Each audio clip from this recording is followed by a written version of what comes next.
Hello అండి, welcome to మా ఇంటి రుచి మనపై కిచెన్. నేను ఇవాళ చేయబోయే రెసిపీ స్ప్రింగ్ ఆనియన్ కర్రీ చేస్తున్నానండి. ఇక్కడ నేను ఒక కట్ట దాకా స్ప్రింగ్ ఆనియన్ తీసుకొని స్మాల్ పీసెస్ చేసి కట్ చేసి పెట్టుకున్నాను. అలాగే కందిపప్పు తీసుకున్నాను. ఇది హాఫ్ బాయిల్ వరకు ఉడికించి పెట్టుకున్నాను. ఓకే అండి, ఇప్పుడు నేను స్టవ్ ఆన్ చేసుకొని కడాయి పెట్టుకున్నాను. 2 టేబుల్ స్పూన్లు ఆయిల్ వేసుకున్నాను. అందులో మినపగుళ్ళు వేసుకోవాలి. అలాగే అందులో ఇప్పుడు కొద్దిగా జీలకర్ర కూడా వేసుకుందాము.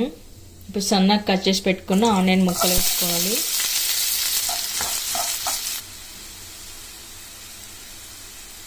కొద్దిగా పసుపు ఉప్పు వేసుకున్న తర్వాత కలుపుకోవాలి.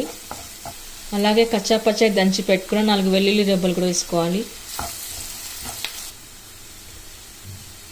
ఆ తర్వాత ఉడికించి పెట్టుకున్న కందిపప్పును కూడా వేసుకుందాము.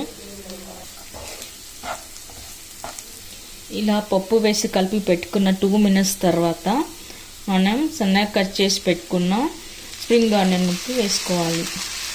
ఇప్పుడు ఒకసారి బాగా కలుపుకొని పెట్టుకోవాలి. ఇప్పుడు స్ప్రింగ్ ఆనియన్లోని పచ్చివాసన పోయే వరకు కలుపుకొని పెట్టుకోవాలి. ఆ తర్వాత ఇప్పుడు రెడ్ చిల్లీ పౌడర్ వేసుకుందాము. అలాగే కొద్దిగా సాల్ట్ కూడా వేసుకుందాము.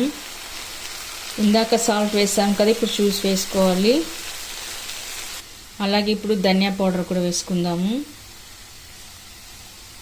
అలాగే ఇప్పుడు చివరన కొద్దిగా జీరా పౌడర్ కూడా వేసుకుందాము.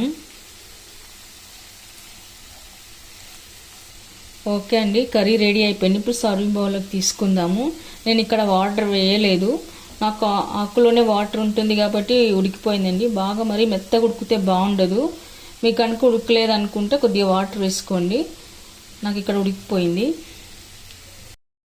ఓకే అండి, చూసారుగా ఈ కర్రీ జొన్న రొట్టెలకి చాలా అంటే చాలా సూపర్గా ఉంటుంది.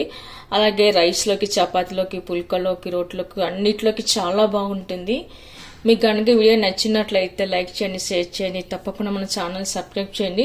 మీకు ఎలా కుదిరిందో కామెంట్స్లో పెట్టండి. Thank you for watching.